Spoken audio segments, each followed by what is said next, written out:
Cuando mi hijo dijo por el micrófono que yo no había dado ni una aceituna para su boda, sonreí y me fui en silencio. Pero al día siguiente, los 3,2 millones de euros que pensaba dejarle ya no existían. Antes de continuar, suscríbete al canal, activa la campanita porque todos los días tenemos nuevas historias. Deja tu like y cuéntanos en los comentarios desde qué ciudad nos estás viendo. Mi nombre es Antonio Garrido Serrano. Tengo 65 años y durante décadas construí un pequeño imperio que pensé dejaría como legado a mi único hijo. Hoy, mientras escribo estas líneas desde mi nueva casa en la costa de Málaga, puedo decir con absoluta tranquilidad que fue la mejor decisión de mi vida. Pero para entender por qué, debo llevarte hasta aquel sábado 16 de septiembre de 2023, el día que mi mundo cambió para siempre. La boda de Álvaro, mi hijo de 32 años, se celebraría en el The Palace, a Luxury Collection Hotel Madrid. Durante meses había escuchado comentarios vagos sobre los preparativos, siempre de pasada, nunca con detalles. Todo está controlado, papá, me decía cada vez que preguntaba si necesitaba ayuda. Rafael se está encargando de todo. Rafael Vega Castro, el padre de Claudia Vega Romero, un empresario inmobiliario de 58 años que había tomado las riendas de la organización con la naturalidad de quien está acostumbrado a resolver problemas con dinero. Yo no ofrecí pagar la boda. Es cierto, debo admitirlo. Después del divorcio con Elena Moreno de Garrido en 2018, mi relación con Álvaro se había vuelto distante, fría, casi protocolaria. Él vivía su vida de abogado exitoso. Yo manejaba mis negocios desde la sombra y nos veíamos en ocasiones esporádicas, intercambiando cortesías sin profundidad. Pensé que la boda sería una oportunidad para acercarnos, pero también creí que mi contribución vendría después en privado, de la forma que realmente importa, con el futuro asegurado. Verán, durante todos esos meses de preparativos, yo tenía mi propio plan secreto. En mi despacho de la calle Serrano, guardaba 2 documentos que cambiarían la vida de Álvaro para siempre.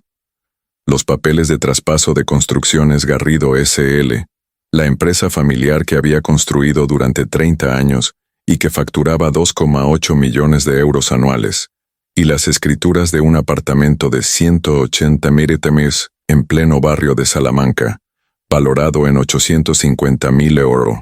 Mi plan era entregarle ambos documentos en la luna de miel como regalo de bodas, una sorpresa que le garantizaría estabilidad económica de por vida. Pero hay contexto que debo explicar, porque nada de lo que pasó después se entiende sin conocer los años previos a esa fatídica noche. Durante los últimos 5 años, especialmente después del divorcio, había intentado mantener una relación cercana con Álvaro de maneras pequeñas pero significativas. Cuando me diagnosticaron hipertensión en marzo de 2021, le pedí que me acompañara a las consultas con el cardiólogo. Estoy ocupado con un caso importante, papá. Ve en taxi. Fue su respuesta. Cuando tuve neumonía en diciembre de 2022 y pasé 4 días ingresado en el Hospital La Paz, Álvaro apareció una sola vez por 20 minutos, mirando constantemente el móvil. Las pequeñas humillaciones se acumularon como gotas de agua que perforan la piedra. Cuando necesitaba ayuda con la banca online, cuando no entendía alguna aplicación del teléfono, cuando simplemente quería compañía para una comida dominical. Siempre había una excusa, siempre algo más importante. Papá, tienes que adaptarte a los tiempos, me lo decía con esa condescendencia que duele más que un grito. Sin embargo, cuando Rafael Vega necesitaba algo, Álvaro corría. Vi cómo mi hijo se desvivía por complacer a su suegro, cómo le consultaba decisiones profesionales, cómo los domingos visitaba religiosamente la casa de los Vega. Era doloroso, pero yo callaba, pensando que el tiempo y mi generosidad futura arreglarían las cosas. Llegué solo a la boda ese sábado por la tarde. Elena, mi exesposa, había llegado en el coche de su hermana. Los 200 invitados llenaban los elegantes salones del The Palace, todos impecablemente vestidos, ajenos al drama interno que yo llevaba cargando durante años. Álvaro se veía radiante con su smoking negro, Claudia, preciosa en su vestido de encaje que, según comentarios que escuché, había costado 4.500 de oro. Durante la ceremonia observé a Rafael en primera fila, fotogénico y orgulloso, recibiendo felicitaciones como si fuera él quien se casaba. Yo estaba en tercera fila, sonriendo educadamente, aplaudiendo en los momentos apropiados, sintiendo esa extraña mezcla de orgullo paternal y melancolía que solo un padre divorciado puede entender. El banquete comenzó con puntualidad. Los camareros servían los entrantes entre las mesas iluminadas por lámparas de cristal, y el murmullo de las conversaciones formaba una música de fondo elegante y distante. Desde mi mesa podía ver a Rafael Vega Castro, altivo, presidiendo el centro del salón como si todo le perteneciera. La ceremonia, la música, los invitados, incluso mi hijo. Cuando los novios hicieron su entrada, el maestro de ceremonias anunció un brindis. Álvaro, con el rostro brillante por la emoción y la vanidad, tomó el micrófono. Al principio habló con solemnidad, agradeció a su madre, a Claudia, a los amigos que habían viajado desde Valencia y Londres. Nombró a los padrinos, a los suegros, a los testigos. Yo esperaba, con la sonrisa serena de un padre orgulloso, escuchar mi nombre en alguna frase breve, algo sencillo, un «gracias, papá». Pero no llegó. En cambio, entre risas, miró hacia donde yo estaba y dijo, «Y a mi padre que no ha dado ni una aceituna, también gracias, porque me enseñó que lo importante en la vida no es el dinero, sino las ganas de avanzar». Hubo un silencio cortante, de esos que duran apenas segundos pero se sienten eternos. Después, las carcajadas. Rafael le dio una palmada en la espalda y hasta Claudia fingió reír. Yo permanecí quieto, sin mover un músculo, con la vista fija en la copa de vino. No sé cuánto tiempo pasó. Me levanté despacio, tomé el abrigo, asentí a un par de invitados que me saludaron y salí sin mirar atrás. Nadie me siguió. Caminé por la gran vía vacía, bajo la lluvia fina de septiembre. Pedí un taxi en la esquina de Alcalá, y el conductor me miró por el espejo. ¿Le pasó algo, caballero?, preguntó. Nada, le dije. Solo me cansé de las aceitunas. En casa, el silencio era tan profundo que se podía oír el reloj de la pared. Serví un Macallan 18 años y me senté frente al ventanal. Afuera, las luces de Chamberí temblaban con la lluvia. Dentro, la calma se convertía en una especie de claridad brutal. No sentía rabia. Sentía diagnóstico. A medianoche abrí el cofre del despacho. Allí estaban las carpetas azules con las escrituras de Construcciones Garrido S.L. y las del apartamento en la calle Velázquez. Saqué ambos sobres y los dejé sobre la mesa. Me quedé observándolos durante un largo rato. Es curioso. Cuando uno entrega algo con amor no pesa. Pero cuando descubre que no será valorado, el mismo papel se vuelve una piedra. Pensé en el día en que fundé la empresa, en 1987, con 3 obreros y una furgoneta prestada. Pensé en las primeras obras, en el barro, en las manos agrietadas de invierno. Recordé cuando Elena me dijo que debía pasar más tiempo en casa, y cómo poco a poco el matrimonio se fue deshaciendo entre contratos y silencios. Todo parecía ahora una cadena lógica que terminaba en esa frase, ni una aceituna. Guardé los papeles en un portafolio negro y los sellé. Luego abrí un nuevo sobre, en blanco, y escribí una nota. A partir de mañana, cada uno se queda con lo que ha sembrado. Lo guardé junto a los documentos y lo cerré con cinta adhesiva. A las 2 de la madrugada apagué las luces y me quedé sentado en el sofá, observando cómo el primer resplandor del amanecer se insinuaba en las cortinas. No dormí. A las 6:30 me duché, me puse un traje gris y salí rumbo a la oficina. Madrid estaba húmeda, pero tranquila. Pasé por la panadería de siempre y compré un café para llevar. Saludé al portero, don Emilio Santamaría, que me miró con curiosidad. ¿Y la boda, don Antonio? ¿Todo bien?, preguntó. Sí, todo esclarecedor, respondí. En el despacho, el aire olía a madera encerada y a decisiones. Coloqué los documentos sobre la mesa y llamé a Roberto, mi abogado de confianza. Necesito que vengas hoy, le dije. Es urgente. ¿Todo bien, Antonio? Preguntó sorprendido. Sí, todo empieza a estar bien. Mientras lo esperaba, revisé correos antiguos de Álvaro. Mensajes llenos de fórmulas vacías. Papá, necesito que firmes esto. Papá, pásame el número del contable. Papá, no llego al almuerzo. No había uno solo que dijera ¿cómo estás? Abrí el correo nuevo, escribí un borrador dirigido a mi gestor financiero y a la inmobiliaria de confianza en la calle Serrano. Les pedí que prepararan una evaluación actualizada del edificio de oficinas y del apartamento. No para transferirlos, para venderlos. A las 9, Roberto llegó con su maletín. Lo invité a sentarse y le expliqué todo, palabra por palabra. No omití la escena del micrófono, ni las risas, ni el silencio posterior. Cuando terminé solo dijo, ¿estás seguro, Antonio? Más que nunca. Firmamos 3 documentos. Uno para detener el proceso de sucesión de la empresa, otro para actualizar la titularidad bancaria, y un tercero para iniciar el estudio de venta. Cada firma fue un paso hacia la paz. A mediodía, mientras almorzaba una ensalada frente al ventanal, recibí un mensaje de Elena. Antonio, no exageres. Fue una broma. Álvaro no lo dijo con mala intención. No respondí. Las excusas son flores tardías. Y yo ya había dejado atrás el jardín. Pasé el resto del día reorganizando papeles, revisando contratos, eliminando duplicados. Me sentía liviano, casi joven. Por primera vez en años no estaba pendiente de nadie. El único sonido era el del reloj de pared, marcando el tiempo exacto que me quedaba para cerrar un ciclo. Al caer la tarde, salí a caminar por el retiro. Las hojas caían, el aire olía a tierra mojada. Me senté en un banco y observé cómo una pareja de ancianos compartía un bocadillo de jamón. Ella le ofrecía el trozo más grande. Él sonreía.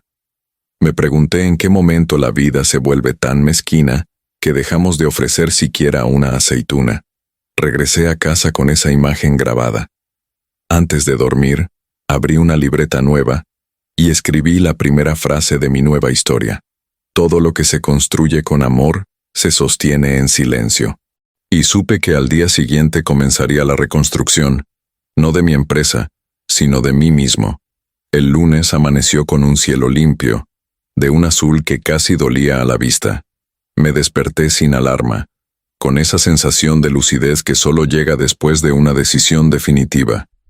Preparé café, corté una tostada y miré por la ventana. Madrid seguía girando como si nada hubiera ocurrido. En cierto modo, eso era lo que más me gustaba del mundo. Su indiferencia. A las 8:30, ya estaba en el despacho. El teléfono no había dejado de vibrar desde la noche anterior. Llamadas perdidas de Elena, mensajes de Álvaro que decían, «Papá, podemos hablar. No quiero que malinterpretes». No respondí ninguno. El silencio tiene su propia gramática, y ese día era mi idioma. A las 9 en punto, Roberto volvió con las minutas preparadas. Revisamos cláusula por cláusula. Esto implica renunciar formalmente a la sucesión directa, me dijo. Asentí. Y vender el paquete mayoritario de Construcciones Garrido antes de fin de trimestre. Volví a asentir. No había espacio para la duda. ¿Y a quién venderás?, preguntó. Al mejor postor, contesté, pero con una condición, que mantengan a los trabajadores. Después de firmar, llamé a Sofía, mi asistente. Le pedí que convocara una reunión extraordinaria con el equipo administrativo y financiero. Cuando entraron en la sala, los vi mirarme con una mezcla de respeto y miedo. Algunos trabajaban conmigo desde hacía más de 20 años. Les expliqué que iniciábamos un proceso de transición, que la empresa seguiría operando, que los contratos se mantendrían. No di más detalles. Nadie preguntó.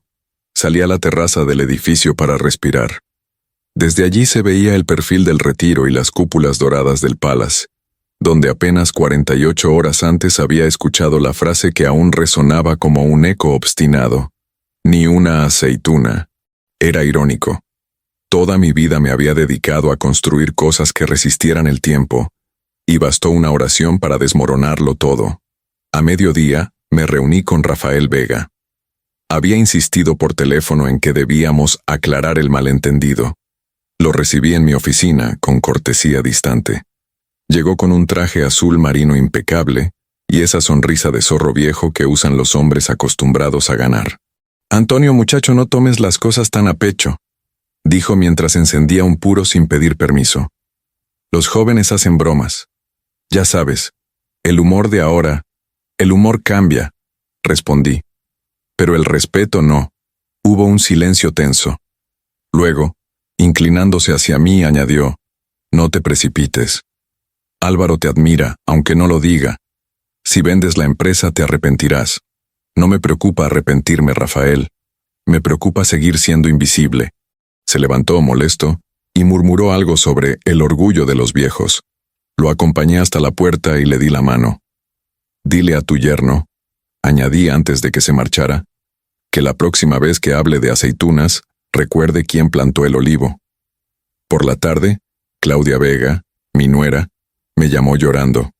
Dijo que Álvaro estaba destrozado, que todo había sido un malentendido, que ella misma le había pedido disculpas en mi nombre.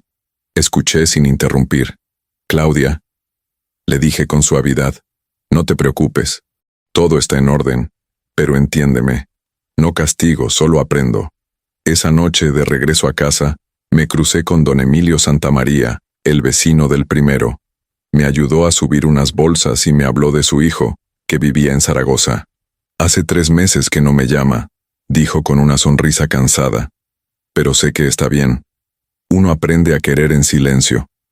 Le respondí que sí, que tal vez el silencio era la forma más pura de amor. Al llegar al apartamento, abrí una botella de vino y me serví una copa. En el balcón, el aire olía a jazmín y a otoño. Pensé en el día en que Álvaro nació, en la primera vez que lo llevé al colegio, en los dibujos que me dejaba sobre el escritorio con la palabra «papá» mal escrita. Me pregunté en qué momento exacto se borran esas letras. Antes de dormir, revisé por última vez los mensajes del teléfono. El último era de Elena. «¿De verdad vas a hacer esto? Todos van a pensar que te volviste loco». Sonreí. Quizá tenían razón. Pero si la locura consiste en dejar de ser espectador de tu propia vida, entonces me declaraba oficialmente loco. Apagué el móvil, cerré las cortinas, y por primera vez en mucho tiempo, dormí profundamente, sin pastillas ni pesadillas, solo con el rumor lejano de una ciudad que, como yo, se preparaba para empezar de nuevo al día siguiente. El martes empezó con una claridad distinta, una especie de alivio en el pecho. Había pasado la primera noche sin pensar en lo que dirían los demás. Ya no me importaban los rumores ni las versiones de los hechos. El daño estaba hecho, y lo único que me quedaba era seguir con el plan. A las 9 de la mañana, Sofía, mi asistente, me avisó de que el grupo inversor Hernández Anllorente Capital quería reunirse conmigo. Llevaban años intentando comprar Construcciones Garrido S.L., pero yo siempre había dicho que no. Esta vez, respondí con un simple «dígales que vengan mañana». No era venganza, era estrategia. Encendí el ordenador y repasé las cifras. 37 empleados, 14 contratos activos, 6 vehículos en leasing. Las cuentas estaban limpias. Todo podía transferirse sin contratiempos. Llamé a Roberto para confirmar los pasos legales y autorizar la auditoría. El resto del día transcurrió entre papeles y llamadas. A mediodía, Claudia volvió a insistir en verme. Decía que Álvaro no dormía, que estaba arrepentido. La escuché, pero no cambié de opinión. El arrepentimiento no borra la intención, le dije con calma. Se quedó en silencio. Por la tarde apareció Elena sin avisar. Entró en la oficina con ese perfume caro que siempre usaba cuando quería manipular. «Antonio, esto no puede seguir así», dijo apenas cerró la puerta. «Álvaro está destrozado». «No está destrozado, Elena», respondí sin levantar la voz. «Está sorprendido. Nunca pensó que yo reaccionaría. Solo fue una broma. Una broma es cuando alguien se ríe contigo, no de ti». Se quedó callada unos segundos, mirándome con una mezcla de pena y reproche. Luego, antes de irse, lanzó su última frase. Eres igual que tu padre, incapaz de perdonar. Esperé a que la puerta se cerrara y respiré hondo. Tenía razón en una cosa. Me había vuelto incapaz de fingir que todo estaba bien. A las 6 de la tarde, regresé a casa caminando. En la esquina del mercado, compré aceitunas verdes. Las puse en un plato y las dejé sobre la mesa del salón, junto al vaso de agua y un bloc de notas. Quería que estuvieran allí, recordándome lo fácil que es dar algo pequeño y lo difícil que resulta cuando ya no hay respeto. Esa noche no vi televisión ni escuché música. Solo escribí. Llené 5 páginas con pensamientos sueltos, sobre la dignidad, sobre los silencios, sobre la diferencia entre ayudar y ser utilizado. En una de las líneas anoté, no quiero heredar nada, quiero merecerlo. Me quedé mirando la frase largo rato.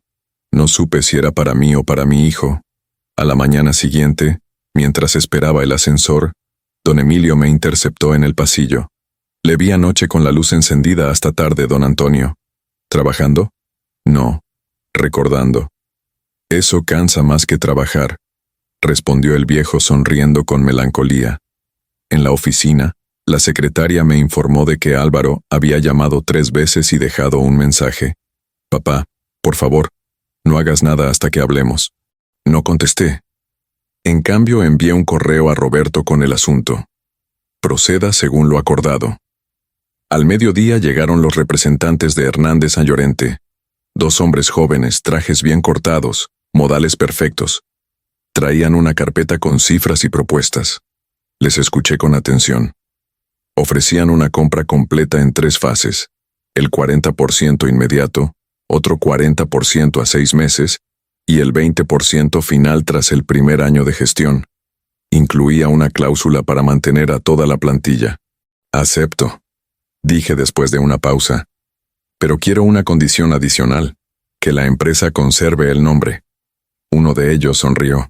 Por supuesto, señor Garrido. Cuando firmé la carta de intención, sentí que el peso del pasado se me caía de los hombros.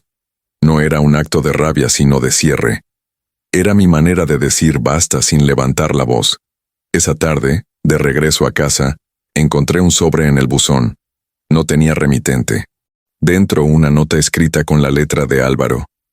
Papá, no quiero tu dinero, solo tu perdón. La leí 3 veces. No lloré, pero el corazón me latía lento, pesado. Dejé la nota sobre la mesa, al lado del plato de aceitunas, y apagué la luz. Madrid seguía viva afuera con su ruido de bocinas y conversaciones. Dentro, solo quedaba el eco de una frase que había cambiado todo. Una aceituna que nunca di, y que ahora ya no podría ofrecer. El jueves amaneció más frío, con un aire de otoño temprano que olía a despedida. Me levanté antes del amanecer, preparé un café y me quedé mirando la luz tenue que se colaba entre las persianas. Sobre la mesa seguían el sobre con la nota de Álvaro y el plato con las aceitunas, ya secas. No las había tocado. No quise tirarlas tampoco. Era como si cada una representara una palabra no dicha. Llegué al despacho poco antes de las 8. Sofía me esperaba con un fajo de documentos recién impresos. Los del grupo inversor enviaron el borrador del contrato, me dijo. Asentí. Revisé cada línea con calma. Todo estaba correcto. La venta de Construcciones Garrido S.L. sería firmada en 2 semanas, tras la auditoría final. No había vuelta atrás. A media mañana, mientras firmaba unos papeles, Roberto entró sin anunciarse. Antonio, ha venido tu hijo. Está abajo. Dice que no se irá sin hablar contigo. Guardé silencio unos segundos antes de responder. Hazlo pasar. Cuando Álvaro entró me impresionó lo cansado que se veía. Las ojeras profundas, la barba descuidada, la mirada quebrada. Cerró la puerta y permaneció de pie, sin saber cómo empezar. Papá, dijo al fin. Sé que lo que hice fue imperdonable, pero no quise herirte. Fue una tontería. No fue una tontería, hijo. Respondí sin levantar la voz. Fue una definición. Se acercó un paso más. ¿Vas a quitarme la empresa? ¿Por una frase? No te quito nada, solo dejo de regalar. Su expresión cambió. Vi la rabia contenida detrás del orgullo. No necesito tu dinero, dijo con un tono que intentaba ser firme, pero temblaba. Entonces estamos de acuerdo, respondí. Hubo un silencio largo. Álvaro miró el escritorio, los cuadros de la pared, como si buscara en los objetos un argumento que no encontraba en las palabras. Solo quería que te sintieras parte, murmuró al final. Mamá decía que tú... Basta, lo interrumpí. Tu madre tiene su versión, tú la tuya, y yo la mía. Ninguna cambiará lo que pasó. Se quedó quieto, como un niño al que acaban de decirle que no hay Reyes Magos. Luego asintió lentamente. Entonces no hay nada más que hablar. Por ahora, no. Salió sin mirarme. Cuando la puerta se cerró, sentí un vacío enorme, pero también una serenidad que hacía años no experimentaba. Sabía que había cruzado el punto sin retorno. El resto del día pasó en un ritmo mecánico. Llamadas, correos, firmas. A las 6, apagué el ordenador y caminé hasta el Parque del Retiro. El aire estaba fresco. Las hojas comenzaban a tornarse ocres. Me senté en un banco y observé a la gente pasar. Parejas, niños, corredores. Todos tan ajenos a los dramas invisibles que los rodeaban. Un anciano vendía bolsas de aceitunas rellenas cerca del estanque. Compré una más por ironía que por hambre. Las probé una a una, despacio, dejando que el sabor salado me recordara lo que había perdido. Pensé que en la vida uno da cientos de cosas. Dinero, tiempo, amor. Pero al final siempre lo que más duele es lo que no se da. Regresé a casa ya de noche. Encendí la radio y sonaba un bolero antiguo, de esos que hablaban de promesas y despedidas.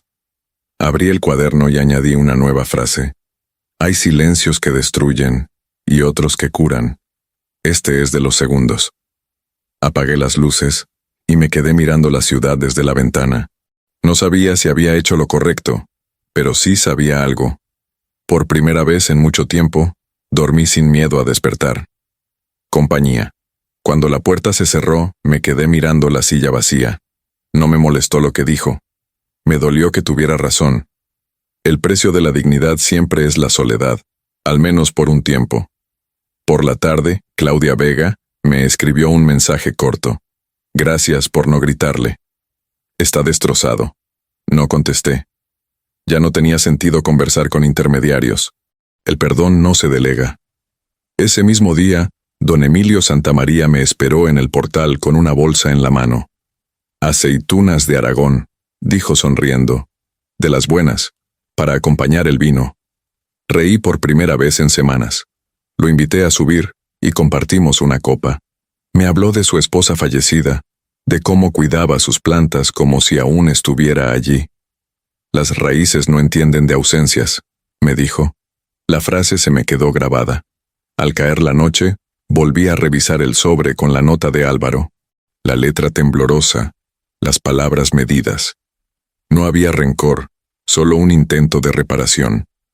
Pero a veces la reparación llega cuando el daño ya tomó forma de muro. Encendí la lámpara del escritorio y escribí una carta breve. Álvaro, te deseo serenidad. Lo que hoy parece pérdida, mañana será aprendizaje. Si algún día quieres hablar, no sobre dinero, sino sobre tiempo, sabrás dónde encontrarme. La doblé y la guardé en el cajón, sin remite ni destino fijo. Fuera comenzó a llover. Madrid tenía ese olor a piedra mojada que siempre me hacía pensar en comienzos. Me serví una copa y abrí la ventana. El sonido de la lluvia contra el cristal era el mismo que escuchaba cuando construí mi primera obra, 30 años atrás. Todo volvía, pero de otro modo. Mientras la noche avanzaba, comprendí que la venta de la empresa no era el fin de nada. Era un punto y aparte. Lo que realmente se cerraba era el ciclo de un padre que había confundido amor con legado. Al día siguiente pensaba, haría algo que llevaba años postergando, viajar a Málaga, visitar la casa junto al mar que compré hace tiempo y que casi nunca usé. No por escapar, sino por empezar de nuevo. Me fui a dormir con esa decisión clara. escuchando el rumor constante de la lluvia, como si Madrid misma quisiera despedirse de mí. El sábado desperté temprano, con el sonido aún constante de la lluvia que había caído toda la noche. Madrid amanecía húmeda y gris, como si compartiera mi ánimo de cierre y despedida. Preparé una maleta pequeña, apenas con lo necesario, algunas camisas, un libro, la libreta donde había estado escribiendo mis pensamientos y la carta que nunca enviaría a Álvaro. Antes de salir, di una última mirada al apartamento. Sobre la mesa, seguía el plato con las aceitunas secas y el sobre doblado. No los toqué. Cerré la puerta sin nostalgia. El tren hacia Málaga salió a las 8:30. No recordaba cuándo fue la última vez que viajé sin motivo de trabajo. Mientras el paisaje cambiaba de tonos pardos a verdes, pensé en todo lo que había ocurrido en apenas una semana. 7 días antes, era un padre que planeaba entregar su vida entera como herencia. Ahora era un hombre que por primera vez se pertenecía a sí mismo. Llegué al mediodía. El aire del sur tenía un olor distinto, mezcla de sal y tierra. Tomé un taxi hasta la casa que había comprado años atrás, en las afueras de la ciudad. Era una construcción sencilla, blanca, con una terraza amplia que miraba al mar. La había adquirido en 2015, pensando en retirarme allí, pero nunca la había habitado más de 2 días seguidos. El conductor me ayudó con la maleta. «Bonita vista, señor», dijo, señalando el horizonte. «Sí», respondí. «A veces uno compra lo que aún no sabe necesitar». Dentro, el aire olía a madera cerrada. Abrí las ventanas y dejé que el viento marino invadiera todo. En la cocina encontré una vieja lata de aceitunas, olvidada en la despensa. La coloqué sobre la encimera y sonreí con un gesto que mezclaba ironía y ternura. Pasé la tarde en la terraza, observando cómo el sol se hundía lentamente en el agua. Saqué la libreta y escribí: «He pasado mi vida construyendo casas para otros. Esta es la primera que siento realmente mía». El silencio del lugar era profundo, casi curativo. Solo se oía el rumor del mar y, de vez en cuando, el canto de una gaviota. Preparé una cena ligera, pan, queso y algunas aceitunas de la lata. Comí despacio, como si cada bocado fuera una despedida de la versión de mí que había sido hasta ahora. Al anochecer, recibí un mensaje de Sofía. «Todo en orden con la auditoría. Los compradores quedaron satisfechos. Dicen que tu empresa está impecable». Le agradecí y apagué el teléfono. No quería más ruido. Salí a caminar por la orilla. La arena estaba fría, pero el mar templado. Sentí que cada ola que rompía limpiaba algo dentro de mí. Recordé a don Emilio, sus palabras sobre las raíces, y pensé que tal vez las raíces no se arrancan. Solo se trasladan. Esa noche dormí con las ventanas abiertas, el sonido del mar entrando en la habitación como una respiración constante. Soñé con el retiro, con los olivos del parque, con mi hijo cuando era niño corriendo detrás de una pelota. En el sueño me miraba y decía: «Papá, te guardé una aceituna». Desperté con el corazón apretado y los ojos húmedos. El amanecer pintaba el cielo de rosa. Por primera vez, no sentí culpa. Comprendí que el perdón, a veces, no se da ni se pide. Simplemente ocurre cuando uno decide dejar de cargar con lo que duele. Encendí la cafetera, abrí la libreta y escribí una última frase antes de empezar el día. El mar no pregunta por qué lo abandonan los ríos, solo los recibe. La primera semana en Málaga pasó sin calendario. Los días se confundían con la luz del mar, y el tiempo parecía un animal lento que respiraba con calma. Me acostumbré a despertarme temprano, a preparar café con agua salobre del grifo y a sentarme frente a la terraza con la libreta abierta, aunque no siempre escribía. A veces bastaba con mirar el horizonte y sentir que la vida, por fin, no me exigía nada. El martes por la tarde, sonó el teléfono. No reconocí el número, pero contesté. «¿Don Antonio Garrido?», preguntó una voz joven. «Sí, le llamo de Hernández San Llorente. La venta de Construcciones Garrido se completó esta mañana. Le enviamos el documento final por correo electrónico. Todo en orden». «Perfecto. respondí. Colgué sin emoción como quien cierra una puerta que ya no conduce a nada. Esa noche abrí el correo. En la bandeja de entrada, el archivo PDF tenía por título Contrato de cesión total, confirmado. Lo abrí, leí mi nombre, mi firma digital y el sello de la notaría. Era real. Ya no tenía empresa.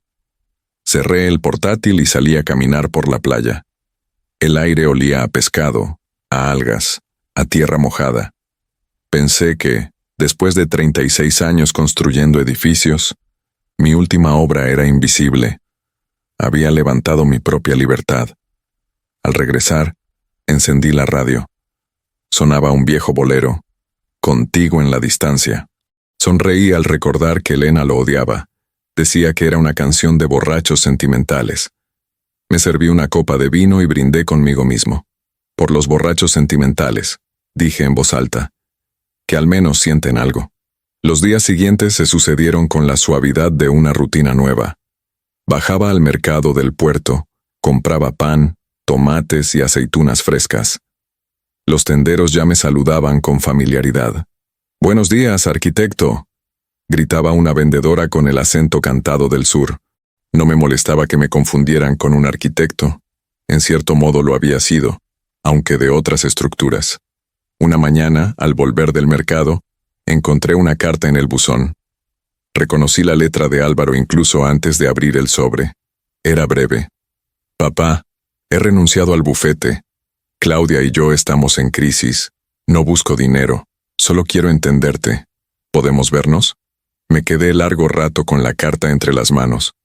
La doblé con cuidado y la dejé sobre la mesa. No estaba preparado. Tal vez algún día. Pero no aún. Aquella noche la tormenta regresó.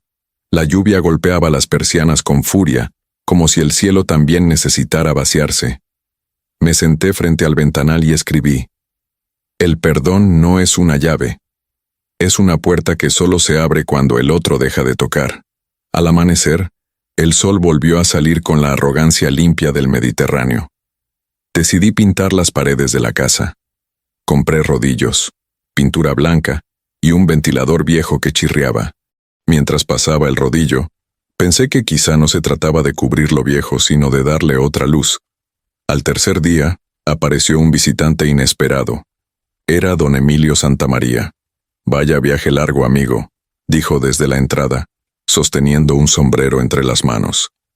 «Me dijiste que si alguna vez necesitaba aire, aquí lo encontraría». Lo invité a pasar. Había tomado un tren desde Madrid sin avisar. «Ya no aguanto tanto silencio en Chamberí», dijo riendo. Nos sentamos en la terraza y le serví vino. «Entonces vendiste todo, ¿eh?», preguntó.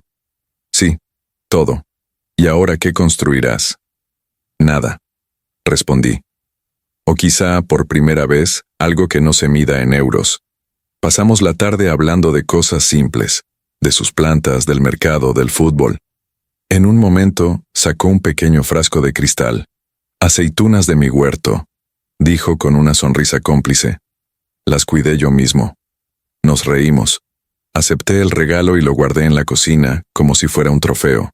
Esa noche, mientras don Emilio dormía en la habitación de invitados, me quedé despierto mirando el mar. Pensé que la vida tenía un extraño sentido del humor. Después de perderlo todo, estaba ganando lo que nunca tuve. Al día siguiente, don Emilio partió temprano. Me dejó una nota en la mesa. «Gracias por recordarme que aún hay olivos que florecen lejos de Madrid». El silencio volvió, pero ya no pesaba. Empecé a escribir un diario, no como confesión, sino como registro de lo que iba aprendiendo. En una de las páginas anoté: «El ruido de los demás no puede llenar el hueco del propio silencio». Una tarde recibí una llamada de Sofía. «Antonio, lo felicito», dijo.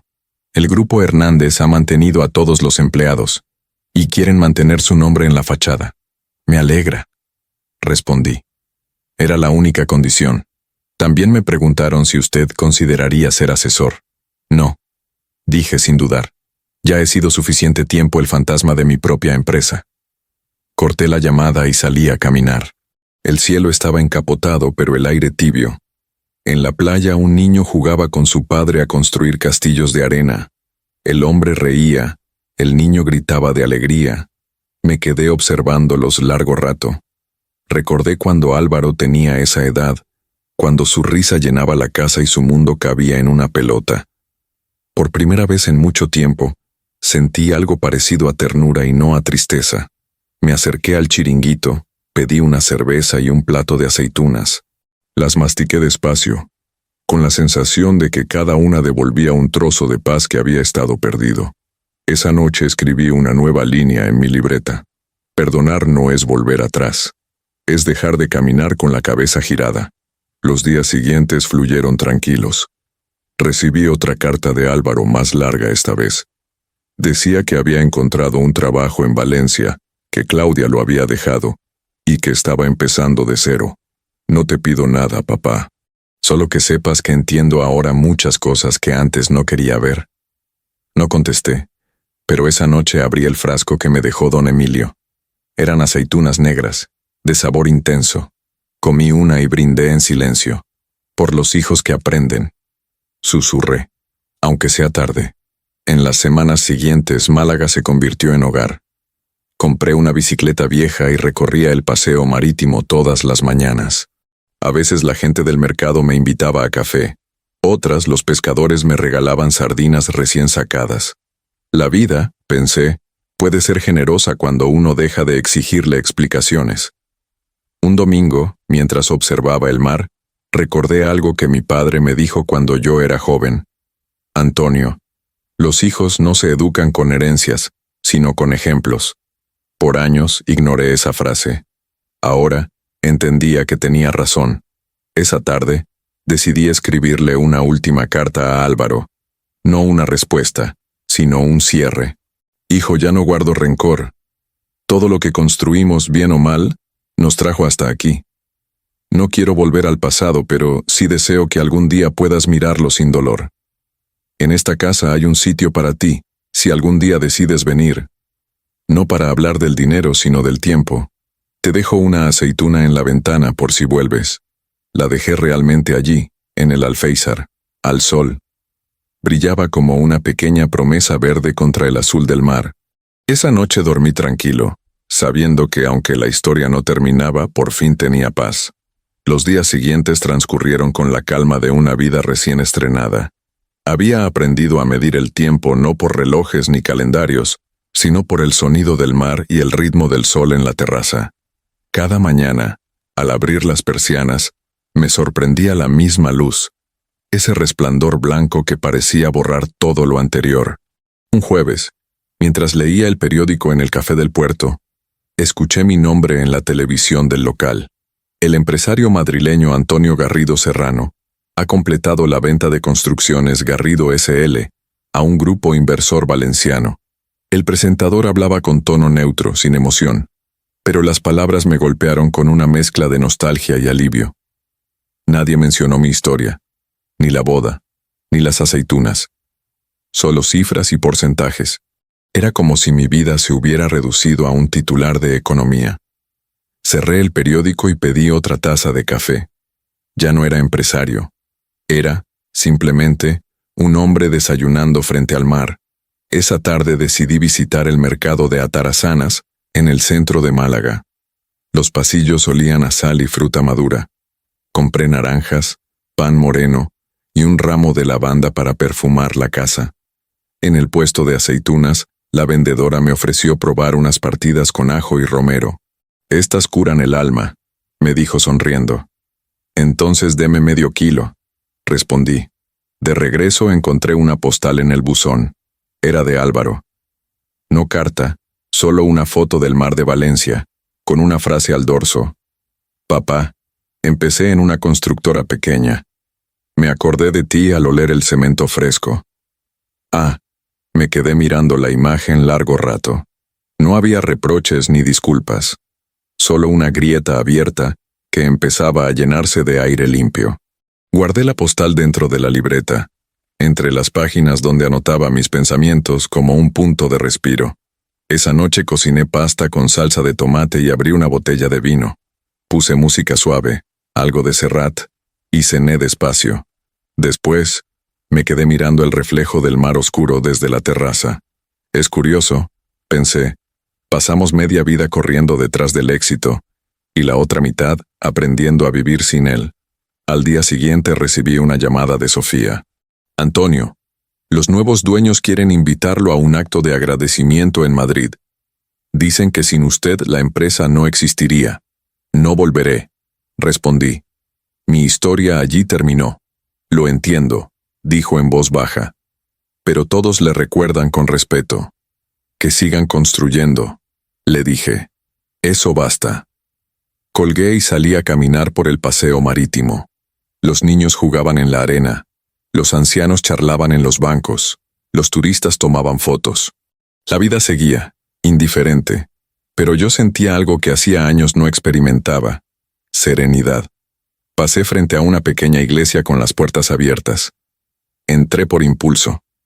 En el interior, el aire era fresco. Olía a cera y piedra vieja. Me senté en el último banco, sin rezar, solo escuchando el silencio. En una de las paredes, una placa decía: cada herida enseña lo que el orgullo no quiso escuchar. Cerré